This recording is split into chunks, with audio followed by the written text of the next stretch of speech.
How's it going today, guys? I hope you're having a fantastic day. So in this video here, we're going to be talking about how to invest in your 20s. Now, the way I look at it is this. There are two potential things out there that you could be investing. First of all, you could be investing your time. And second of all, you could be investing your money. I was about to make this a very long video, but I decided to break it up into two different parts. So the first part here is going to be how to invest your money in your 20s, and the second part is going to be how to invest your time in your 20s.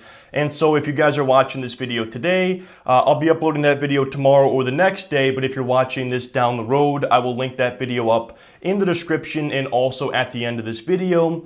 That goes into more details about how I feel you should be investing your time in your 20s. Now, in case you guys are not familiar with who I am, I have been pretty much obsessed with personal finance for the last couple of years, and that largely came from looking at people around me, my peers, people my age and even a little bit above, making terrible financial decisions. And I believe that these 5 things here will really set you up for success in your 20s if you get started doing these things with your money. And even if you take 1 or 2 of these things, I think it will put you leaps and bounds ahead of your peers and people around you in terms of your level of success, and also just being financially well off and just being comfortable knowing that you have enough money and that you are not overextended. So I'm going to go ahead and cover the 5 things that I recommend you should do in your 20s, investing your money, and the 5 things that you should not do, and hopefully that gives you a good idea of what you should be doing with your money. So the number one thing I recommend doing with your money is to be investing in your skills and your education. Now, am I saying that you have to go out there and get a college degree and go into a massive amount of debt? Absolutely not. In fact, I don't even recommend really going to school or going to college for that 4-year degree or even that master's degree. I've talked about before on this channel how you can get a job working doing skilled trades. You could go and do an apprenticeship or go to some kind of trade school and spend a lot less money and come out making $70,000 or $80,000 a year. So I actually know this from experience. I got a 2-year degree in electrical construction, worked for the power utility, and I was surrounded by people who were making $80,000, $90,000 a year, $100,000 at the top level, having a 2-year degree in a skilled trade. So I think skilled trades are a great way to go here. But the thing that I'm getting at here is that no investment is going to have as great of an ROI as an investment in yourself.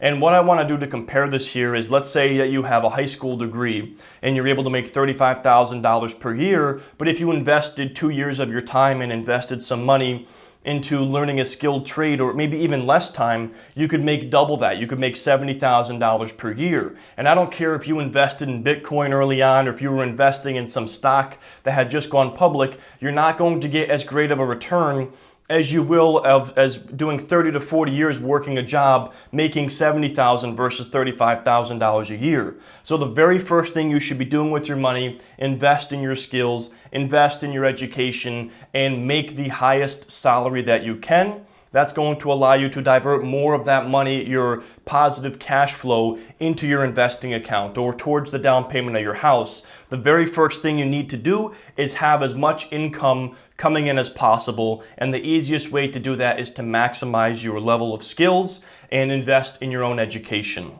The second thing I would recommend doing with your money, besides that, if you have already invested in your education, you're making good money, is invest in a side hustle or invest in a business that you're going to start yourself. That's the second best way to get the highest return on investment of your capital. And I'm going to go ahead and use myself as an example. So like I said, I used to work that job. I used to work for the power utility. I was working in the skilled trades.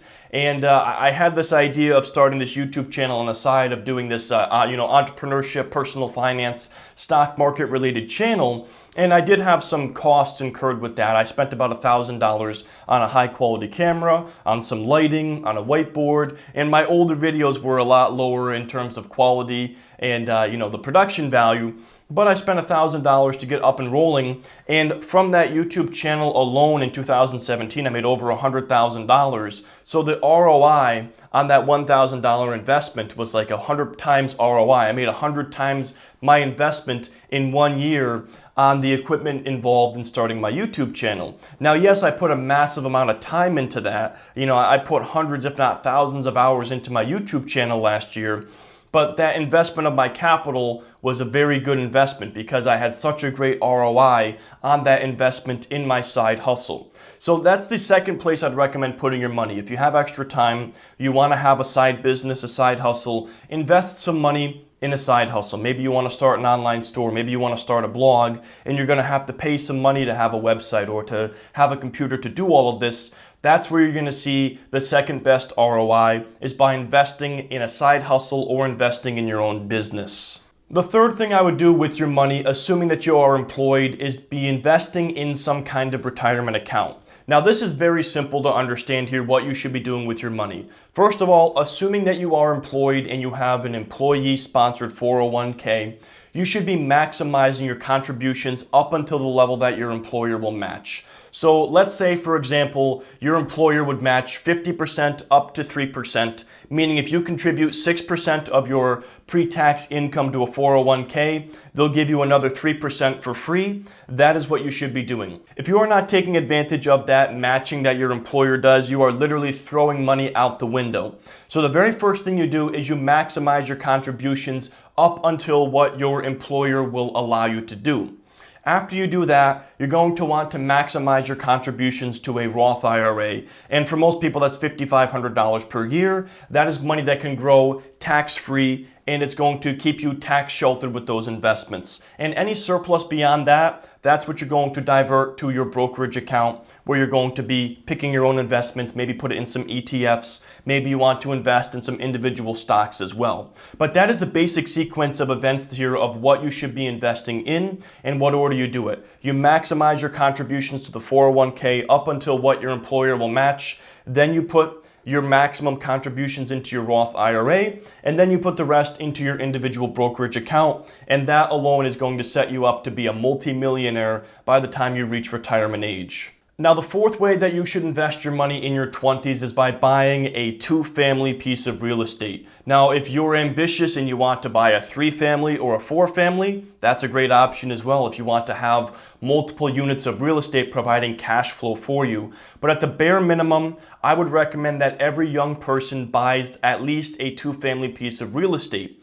Now, why would you do something like this? The reason why you would do this is because you are going to be an owner-occupant of that piece of real estate. You're going to live in one of those units and you're going to rent the other unit out to your tenant.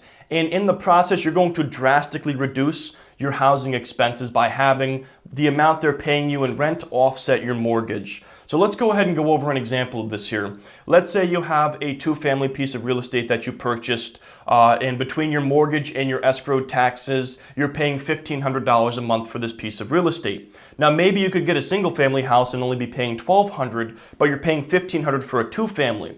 But what you don't realize is that you can rent out that extra unit for $1,000 a month. And then when you take your $1,500 mortgage and subtract that $1,000, you're effectively paying $500 a month for housing expenses, which is a lot less than you would pay if you had a single family piece of real estate. And that alone is going to be hundreds of dollars that you can be putting into your savings account, funneling in towards your retirement account or your investing accounts.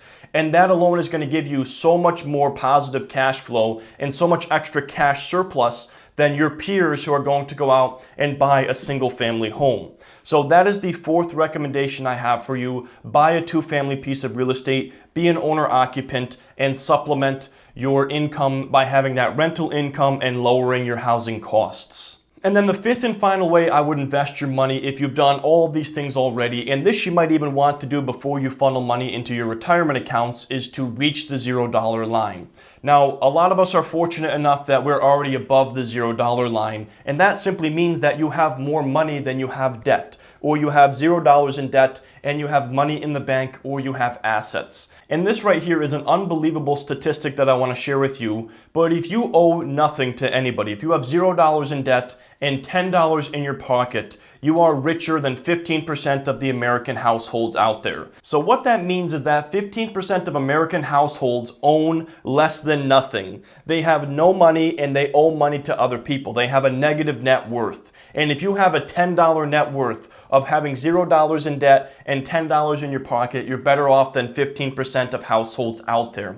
So if you haven't reached that $0 line where you have $0 in debt, maybe it's student loans, Maybe it's a car payment, maybe it's some kind of store credit card that you were irresponsible with. The next thing I would do with your money is be debt-free. Be debt-free in your 20s and you're going to be so much better off in your 30s and your 40s and your 50s. And most importantly, stay out of debt. Don't get back into debt. If you have that extra cash surplus, you're going to be building up an emergency fund for you to eliminate that need for debt. And you're going to be investing your money in the stock market, and you're going to be investing in your retirement accounts, and you're going to be so much better off by being debt-free. So the fifth thing I recommend, get to the $0 line if you're not there already. And if you already have $0 in debt, then you should be very happy because you are in a great situation and you are better off than most people are in America. Okay, so now I want to quickly cover the 5 things that you should not invest your money in your 20s or ever for that matter. And number 1 is investing in a depreciating asset. Now, yes, you are going to have to buy a car and it is a depreciating asset, but don't go crazy buying some $50,000 or $60,000 car to impress your parents or impress your friends. I know so many people that have made this mistake in their 20s. They buy the flashy car, they invest in a depreciating asset, they end up upside down in their car payment, and then they're paying $700 or $800 a month for a car.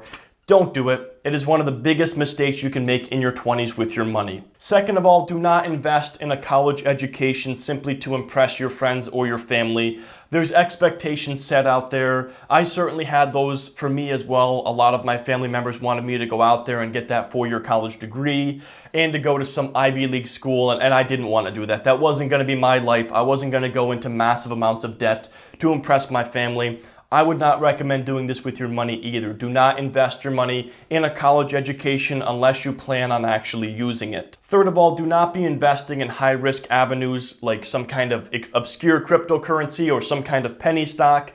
It's just going to be a learning experience for you. And if you do insist on doing this, only invest what you are willing to lose in these types of investments, or as I call them, speculations. The fourth thing you should not do with your money is spend money renting for all of your 20s. There are people that end up spending their entire 20s renting from somebody else, building $0 in equity and flushing money down the toilet. Do not spend all of your 20s renting from somebody else. Own real estate by the time you're 30 and do it earlier on in your 20s if you can. And better yet, own a 2-family piece of real estate and let that other unit offset some of your housing expenses. And then fifth and finally, do not invest or spend your money on any kind of materialistic relationships, whether this is a boyfriend or a girlfriend or friends that simply encourage you to spend money. You need to make sure these people are not involved in your life. They're going to seep money away from you and they're going to seep away your happiness. And these are just not the kinds of people you want to be spending your time with.